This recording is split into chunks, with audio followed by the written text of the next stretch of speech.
후반부에 가면은 공급이 많이 늘어나면은 집값이 안정되는 방향으로 갈 거고, 그게 아니라면 계속 오를 거거든요. 누구나 내 집 마련하는 그날까지 서계열의 집터뷰, 오늘 곽창석 대표님 다시 모셨습니다. 안녕하십니까? 예, 안녕하십니까? 대표님, 바야흐로 선거의 계절입니다. 네. 이제 대통령 선거 한 넉 달 앞으로 다가왔는데요. 시장 전문가로서 그 관점에서 주요 후보들의 부동산 공약을 한번 분석해봤으면 하는데요. 일단 최근 대통령 후보로 선출된 윤석열 국민의힘 후보의 경우 현 문재인 정부의 부동산 정책 거의 반대되는 정책들을 많이 내놓고 있어요. 과연 이 윤 후보의 부동산 공약 가운데 긍정적으로 평가할 수 있는 부분은 어떤 게 있을까요? 우선 전반적으로 보면은 윤 후보의 부동산 공약들은 좀 전문가들이 많이 참여해서 고민을 한 흔적들이 많이 보여요. 그러니까 실제 가서는 어떻게 될지 모르지만은 현재 공약은 전반적으로는 뭐 비교적 높은 점수를 줄 수 있겠고, 또 지금 문정부에서 추진하던 부동산을 거의 규제 일변도로 하던 거를 규제 완화 쪽으로 가겠다. 그래서 이제 세금 쪽도 좀 더 줄이겠다는 거고, 시장의 기능에 맡겨서 시장이 돌아갈 수 있도록 하겠다. 지금 뭐 특히 양도세라든가 뭐 종부세라든가 이런 거에 대한 언급을 했거든요.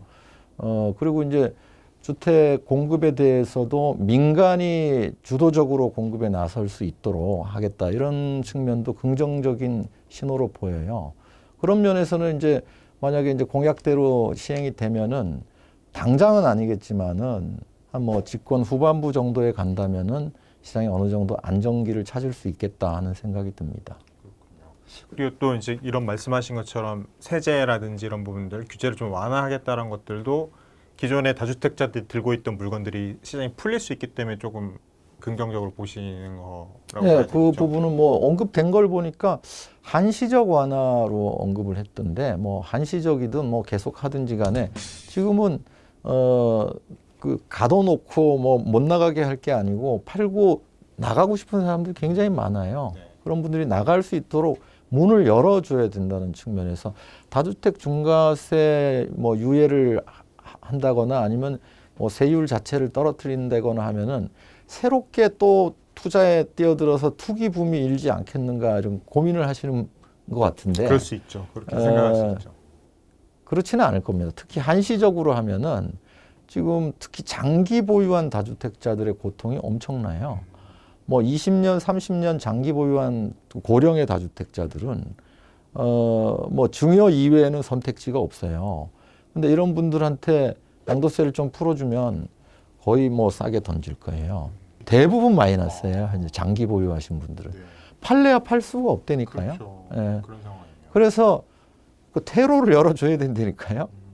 그런 측면에서 뭐 새롭게 투자가 일어나고 이런 부분보다는 일단은 가격이 떨어질 거예요. 예. 그렇죠. 그렇게 좀 퇴로를 열어주는 순간 매물이 좀 나오게 돼서 가격이 좀 떨어진 효과. 투자자 생기기가 어려운 게 일단 다주택이 되는 순간 취득세를 엄청나게 내야 돼요. 또 종부세가 엄청나게 많기 때문에 취득세, 종부세만 해도 지금 다주택자가 된다는 건 꿈에도 꿀 수가 없어요. 그러니까 어느 하나는 퇴로를 열어놓고 이렇게 붙잡아야 되는데, 도망가는 것도 막아놓고 안에다 폭탄 터뜨리면은 도망을 못 가요. 도망 못 가고 그냥 있을 수뿐이 없는 거예요. 맞습니다. 참 그럼 또 대규모 공급 정책도 발표 포함이 돼 있는데 예. 그건 좀 어떻게 보세요?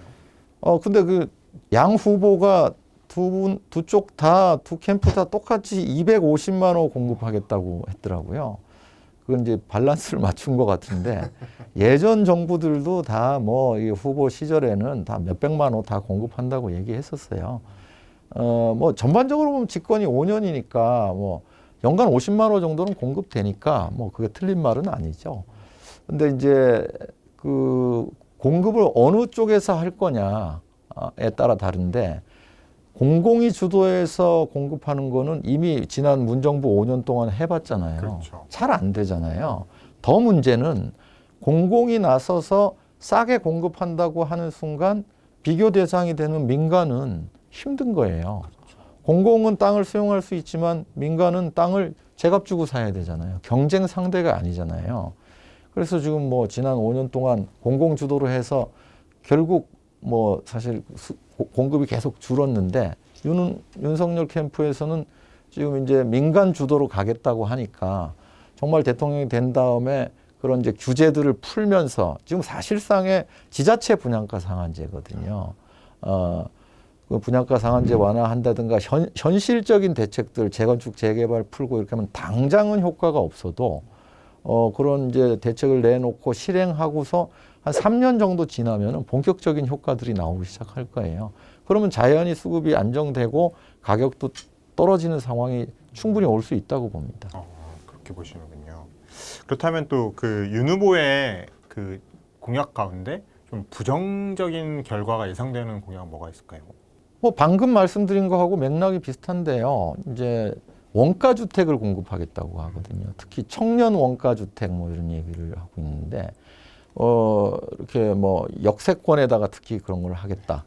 뭐 이제 역세권 우리 십수도 해보고 다 실패했거든요. 이것도 마찬가지예요. 같은 지역에서 원가 주택을 공급하고 또 옆에서는 정상적인 가격을 공급하고 그러면 누구나 원가 주택을 하고 싶지 정상적인 가격 하고 싶겠습니까? 어떻게든 원가 주택을 하려고 하겠죠. 그 얘기는 정상적인 가격의 주택의 공급을 막게 되는 결과를 부른다는 거예요. 그래서 원가 주택이 공약으로는 싸게 주겠다고 하니까 좋아 보이지만은 현실에서는 원가 주택을 하는 순간 결국 그게 청년들한테 부담으로 다가옵니다. 예. 그래서 뭐 전반적으로 원가 주택을 뭐 30만 채를 한다 이거는 제가 볼 때 별로 바람직하지 않아 보입니다. 오히려 그런 부분들은 현 문재인 정부에서 했던 것처럼 약간 공공주도의 공급은 결국 이런 식의 공공주도의 공급은 시장을 왜곡할 수 있는 상황을 초래할 수도 있다. 그럼요. 이렇게 봐야 되겠네요. 이재명 더불어민주당 후보의 경우에는 부동산 대개혁을 천명을 했어요. 그래서 사실 이 후보의 부동산 공약 여러 가지가 있는데 그 중에 긍정적으로 좀 평가할 수 있는 부분 먼저 말씀해 주실 수 있을까요? 그 이제 뭐 대개혁인데 지금 문정부에서 해오고 있던 기조를 오히려 좀 더 강화하는 방향인 것 같아요. 저는 이제 개인적으로 문정부 정책을 반대했던 처음부터 반대했던 입장이거든요. 근데 그나마 이제 조금 긍정적으로 평가할 수 있는 거는 실수요자에 대해서는 어쨌든 금융 규제를 좀 완화하겠다 이런 내용은 좀 긍정적으로 평가할 수 있는 것 같아요. 그 이외에도 뭐 세금에 대해서도 지금 과세 이연제를 얘기하고 있는 것 같은데 지금 세금이 갑자기 너무 많이 늘었거든요. 그 현실적으로 과세 이연제는 필요하다고 생각합니다. 예. 실수요자 그러니까 1가구 1주택에 대한 얘기를 했었던 것 같아요. 이 후보가 1가구 1주택자로서 집값이 올라간 거는 그건 어느 정도 인정해줄 필요가 있지 않느냐 이렇게 얘기한 부분들을 말씀하시는 거군요. 그렇죠. 예. 네. 그러면은 사실 문재인 정부 부동산 정책을 초기부터 반대하셨던 입장에서 이 후보의 부동산 정책도 사실 약간 하실 말씀이 많으실 것 같은데 현재 부동산 이 어려움, 난맥상을 더 악화시킬 것으로 예상되는 공약은 뭐가 있을까요? 아니, 전반적으로 문정부가 그렇게 해왔잖아요. 계속 악화됐는데 지금 뭐 양도세도 더 강화하겠다고 하고요. 또 종부세라든가 뭐 재산세라든가 이런 한제 보유세에 대해서는 아예 국토 보유세로 가겠다고 하거든요. 이제 집이든 땅이든 가지고 있으면은 실효세율을 1%까지 올리겠다는 거거든요. 현재 실효세율이 한 0.2% 정도 될 거예요. 그러니까 거의 한 5배 정도로 올리겠다는 건데 이건 엄청난 그 세금 폭탄이죠. 이렇게 되면 뭐 보유하기 힘들어서 막 팔 거다 이렇게 얘기하지만은 제가 볼 때는 보유세는 몇 천만 원이고요. 양도세는 몇 억이에요. 결국 그래도 못 판다는 거예요. 결국. 그래서 그런 이제 보유세를 중과하게 되면은 결국 중과한 보유세들이 임차인 세입자들한테 결국은 전가될 수밖에 없는 구조라는 겁니다. 그래서 결국 월세 폭등을 불러올 수 있고요. 기본 주택 때문에 월세 60만 원 받는 기본 주택 하면 그 재원이 어디서 나오겠습니까? 결국 세금이잖아요. 세금도 많이 들 뿐만 아니라 민간은 완전히 민간 공급 시장은 초토화된다고 봐야 돼요. 그렇죠. 그럼 장기적으로는 더 큰 불행을 잉태하게 될 거라고 보는 거죠. 예. 그런데 결국에는 사실 공공주도가 지속이 되면 아무래도 더 시장은 더 왜곡될 수밖에 없다. 제가 뭐 늘 지론처럼 말씀드리지만은 주도의 공급은 이 성공한 사례가 없어요. 그거는 공산주의 국가에서 하는 일이지 이 자본주의 국가에서 공공주도로 성공할 수는 없습니다. 공공주도가 성공하는 순간 다 같이 망하는 거예요. 그렇죠.